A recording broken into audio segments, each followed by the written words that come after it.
नागपुर से मुंबई को जोड़ने वाले समृद्धि महामार्ग का काम तेज गति से शुरू है। इस 8 लेन के मार्ग के बन जाने के बाद दावा है कि राज्य के 2 प्रमुख शहरों की दूरी न केवल 8 घंटे में सिमट जाएगी, बल्कि इसका सबसे अधिक फायदा किसानों को होगा।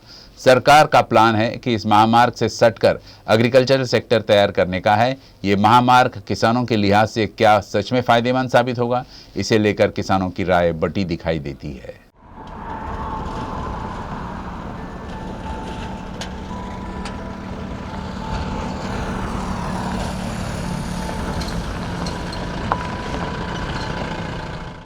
नागपुर से मुंबई को सड़क मार्ग से जोड़ने वाले समृद्धि महामार्ग के बारे में बताते हुए सरकार बताती है कि इससे न केवल राज्य के 2 महानगरों के बीच की दूरी कम होगी, बल्कि किसानों को भी इसका फायदा होगा। इस 8 लेन के सड़क महामार्ग को किसानों की समृद्धि से जोड़कर प्रस्तुत किया जाता है, लेकिन आखिर इस पर किसान क्या सोचते हैं, ये जानने की कोशिश यूसीएन न्यूज ने की।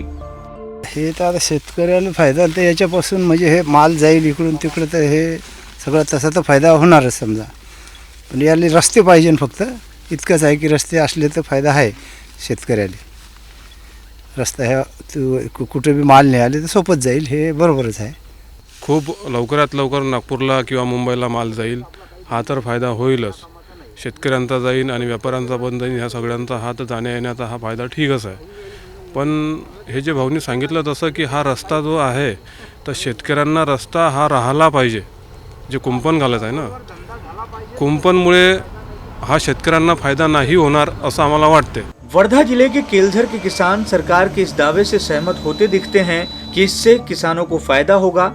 इस महामार्ग के माध्यम से किसानों के खेतों में उगने वाला माल मुंबई या नागपुर जल्दी पहुंचेगा, इसमें कोई दो मत नहीं। मगर सवाल ये है कि लगभग 44,000 करोड़ की लागत से बन रहे इस महामार्ग में आवागमन के लिए किसानों को क्या टोल टैक्स में किसी तरह की रियायत दी जाएगी, ये सवाल भी किसानों के मन में है। हा महामार्ग झाल्यामुळे जो दोनही बाजूनी समृद्धीच्या दोनही बाजूने जे सिमेंटची भिंत उभी करणार आहेत, त्यामुळे पूर्वी समृद्धी होण्याच्या पूर्वी जो लोक ये जा करत होते ते आता समृद्धी मार्ग झाल्यानंतर सिमेंटची भिंत उभी झाल्यानंतर आता लोकांसाठी इकडून इकडे जाण्यासाठी रस्ता काही शिल्लकच राहिलेला नाही।